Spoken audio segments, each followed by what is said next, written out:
Jeremiah 50, 1 through 46. Devotional focus verse. My people hath been lost sheep. Their shepherds have caused them to go astray. They have turned them away on the mountains. They have gone from mountain to hill. They have forgotten their resting place. Jeremiah 50, 6. Sheep have some interesting habits related to rest. Christian author Phillip Keller, who wrote a classic book about Christ as the Good Shepherd, says, "The strange thing about sheep is that because of their very makeup, it is almost impossible for them to be made to lie down unless 4 requirements are met. To be at rest, there must be a definite sense of freedom from fear, tension, aggravations, and hunger.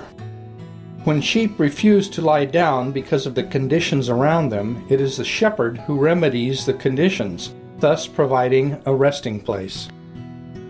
The lost sheep of Judah had allowed themselves to be led away from their resting place in the Lord by false shepherds, the unrighteous leaders of Israel and Judah who had taken the people into rebellion and idolatry. While there are several Hebrew words translated into English as rest, the word translated resting place in our focus verse is one which is almost exclusively used to describe the activity of sheep. It literally means a place of lying down or repose. The people of Israel and Judah had forgotten the true source of rest, protection, and direction, and had turned to substitutes which could not provide what they needed. As a result, they had no place of repose or security. They were spiritually lost and in desperate straits. Today, God invites each one of us to make Him our resting place. He offers peace in a world torn by strife and turmoil. He promises that He will order our steps, uphold us with everlasting arms, and stay by our side. He will protect us from evil, shield us from danger, and fight our battles. As our shepherd, the Lord will restore our souls, bind up our wounds, and renew our strength. What rest for our souls is found in the precious assurances He gives us. Let us learn a lesson from the tragic mistake of Israel and Judah and purpose to stay close to our shepherd. Background information. In this chapter and the next, Jeremiah imparted a long oracle predicting the devastation of Babylon and the land of the Chaldeans. Although Babylon had fulfilled God's purpose in punishing Judah, God had slated it for total destruction because of its wickedness and idolatry. Some commentators suggest that the prophecies in this chapter are not listed in sequential order and were written at different times, with the first oracle being written around the 4th year of King Zedekiah's reign. One noteworthy characteristic of this chapter is that nearly all passages of doom concerning Babylon are followed by heartening words for the Jewish captives. In verse 2, Bel meant Lord, and Merodach was the Hebrew spelling of Marduk, the sun god and chief god of the Babylonians. Jeremiah stated that all the pagan idols of the Chaldeans would be broken in pieces and defeated. Verse 3 notes that Babylon's vanquisher would come out of the north, a reference to the allied armies of the Medes and Persians who would ultimately conquer Babylon. In verses 4 through 10, Jeremiah declared that at the time of Babylon's destruction, captives from Israel and Judah would seek the Lord, desiring to renew their broken covenant with Him. Jeremiah compared the exiled Hebrews to sheep without a shepherd, and said that their leaders, shepherds, had led them astray. Jeremiah also accused Judah's destroyers of justifying their actions because Judah had sinned against the Lord. He admonished the Jewish captives to be as male goats, leading the flock and flee Babylon before the great nations from the north plundered and destroyed it. Because the people of Babylon had gloated in their victory over Judah, see verses 11 through 14, God said they would become least among the nations, and their land would become a parched desert, completely uninhabitable. The surrounding nations would look in astonishment at how the affluent Babylon had suddenly ceased to exist. God summoned the armies from the north to attack Babylon and destroy it, just as Babylon had devastated Judah. See verses 14 through 16. Often conquering nations would spare the agriculturists, but in this case they would also be targeted and flee for fear. In verses 17 through 20, God promised the Jews that he would destroy Babylon just as he had previously destroyed Assyria. Although the Jews had been as scattered sheep, God said he would bring them back to their native land. God also stated that he would pardon the sins of the remnant of Jews who would return to the land. In verses 21 through 27, God directed the northern enemies of Babylon to attack. Merathaim meant double rebellion and may have been a symbolic name for Babylon, alluding that it was more rebellious than other nations. Although Pekod was probably a literal place in Babylon, many Bible scholars believe this word allegorically referred to punishment or visitation, denoting that the time of Babylon's deserved punishment had come. King Nebuchadnezzar and the Babylonian army had been like a powerful destructive hammer assailing the whole earth, but they would now become as desolation among the nations. Verse 24 indicates that the attack on Babylon would catch them unaware. In verse 28, Jeremiah said that those who escaped from Babylon would declare in Jerusalem, Zion, that God had avenged Nebuchadnezzar's destruction of the temple. The word translated proud in verse 31 was the Hebrew word zadown and meant insolent, presumptuous, and arrogant. God said Babylon's incessant pride would cause its ultimate destruction. God reminded the Jewish exiles that although both Israel and Judah had been held captive by their enemies, their Redeemer would prevail and give the Jews rest in their own land. See verse 34. Jeremiah declared that the sword would fall upon all the inhabitants of Babylon, regardless of their class. The liars, in verse 36, probably alluded to the astrologers or diviners and mingled people. Could have been a reference to the foreign troops or inhabitants. The land would also suffer a severe drought and would no longer be inhabitable, and only wild beasts would dwell there. Jeremiah concluded the chapter with a detailed description of the viciousness of the impending attack against Babylon, and stated that for fear of the attackers, the king would become feeble and offer no resistance. God declared his intention to destroy the Chaldeans, and signified that nothing could thwart his plans. When Babylon's destruction came, the whole world would know that God was in control.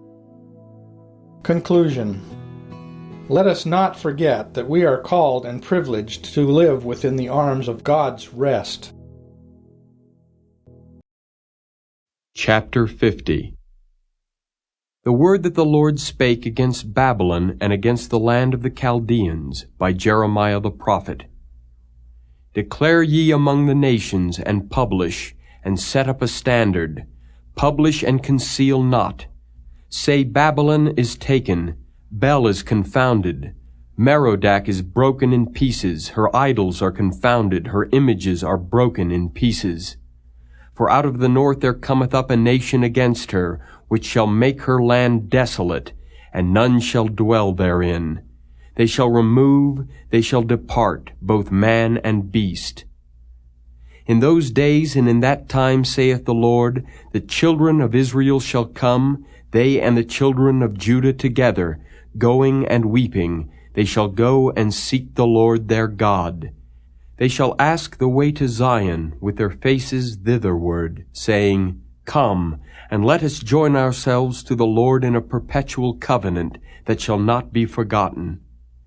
My people hath been lost sheep. Their shepherds have caused them to go astray. They have turned them away on the mountains. They have gone from mountain to hill. They have forgotten their resting place. All that found them have devoured them, and their adversaries said, We offend not, because they have sinned against the Lord, the habitation of justice, even the Lord, the hope of their fathers.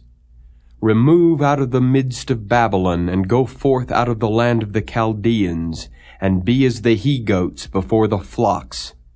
For lo, I will raise and cause to come up against Babylon an assembly of great nations from the north country, and they shall set themselves in array against her. From thence she shall be taken. Their arrows shall be as of a mighty expert man. None shall return in vain. And Chaldea shall be a spoil. All that spoil her shall be satisfied, saith the Lord. Because ye were glad, because ye rejoiced, O ye destroyers of mine heritage, because ye are grown fat as the heifer at grass, and bellow as bulls, your mother shall be sore confounded. She that bare you shall be ashamed. Behold, the hindermost of the nations shall be a wilderness, a dry land, and a desert. Because of the wrath of the Lord it shall not be inhabited, but it shall be wholly desolate. Every one that goeth by Babylon shall be astonished, and hiss at all her plagues. Put yourselves in array against Babylon round about. All ye that bend the bow, shoot at her, spare no arrows, for she hath sinned against the Lord. Shout against her round about. She hath given her hand. Her foundations are fallen, her walls are thrown down. For it is the vengeance of the Lord. Take vengeance upon her, as she hath done, do unto her. Cut off the sower from Babylon, and him that handleth the sickle in the time of harvest. For fear of the oppressing sword they shall turn every one to his people, and they shall flee every one to his own land. Israel is a scattered sheep. The lions have driven him away. First the king of Assyria hath devoured him, and last this Nebuchadrezzar king of Babylon hath broken his bones. Therefore thus saith the Lord of hosts, the God of Israel, Behold, I will punish the king of Babylon and his land, as I have punished the king of Assyria. And I will bring Israel again to his habitation, and he shall feed on Carmel and Bashan, and his soul shall be satisfied upon Mount Ephraim and Gilead. In those days and in that time, saith the Lord, the iniquity of Israel shall be sought for, and there shall be none. And the sins of Judah, and they shall not be found, for I will pardon them whom I reserve. Go up against the land of Merathaim, even against it, and against the inhabitants of Pekod. Waste and utterly destroy after them, saith the Lord, and do according to all that I have commanded thee. A sound of battle is in the land, and of great destruction. How is the hammer of the whole earth cut asunder and broken? How is Babylon become a desolation among the nations? I have laid a snare for thee, and thou art also taken, O Babylon, and thou wast not aware. Thou art found and also caught, because thou hast striven against the Lord. The Lord hath opened his armory, and hath brought forth the weapons of his indignation. For this is the work of the Lord God of hosts in the land of the Chaldeans. Come against her from the utmost border, open her storehouses, cast her up as heaps, and destroy her utterly. Let nothing of her be left. Slay all her bullocks, let them go down to the slaughter. Woe unto them, for their day is come, the time of their visitation. The voice of them that flee and escape out of the land of Babylon to declare in Zion the vengeance of the Lord our God, the vengeance of his temple. Call together the archers against Babylon. All ye that bend the bow camp against it round about. Let none thereof escape. Recompense her according to her work. According to all that she hath done, do unto her. For she hath been proud against the Lord, against the Holy One of Israel. Therefore shall her young men fall in the streets, and all her men of war shall be cut off in that day, saith the Lord. Behold, I am against thee, O thou most proud, saith the Lord God of hosts. For thy day is come, the time that I will visit thee. And the most proud shall stumble and fall, and none shall raise him up. And I will kindle a fire in his cities, and it shall devour all round about him. Thus saith the Lord of hosts, the children of Israel and the children of Judah were oppressed together, and all that took them captives held them fast. They refused to let them go. Their Redeemer is strong. The Lord of hosts is his name. He shall thoroughly plead their cause, that he may give rest to the land, and disquiet the inhabitants of Babylon. A sword is upon the Chaldeans, saith the Lord, and upon the inhabitants of Babylon, and upon her princes, and upon her wise men. A sword is upon the liars, and they shall dote. A sword is upon her mighty men, and they shall be dismayed. A sword is upon their horses, and upon their chariots, and upon all the mingled people that are in the midst of her, and they shall become as women. A sword is upon her treasures, and they shall be robbed. A drought is upon her waters, and they shall be dried up. For it is the land of graven images, and they are mad upon their idols. Therefore the wild beasts of the desert with the wild beasts of the islands shall dwell there, and the owls shall dwell therein, and it shall be no more inhabited forever, neither shall it be dwelt in from generation to generation.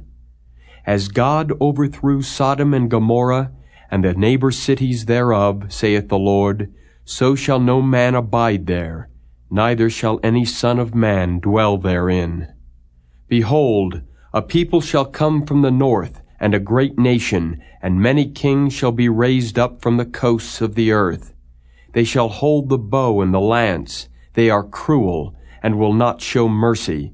Their voice shall roar like the sea, and they shall ride upon horses, every one put in array like a man to the battle, against thee, O daughter of Babylon.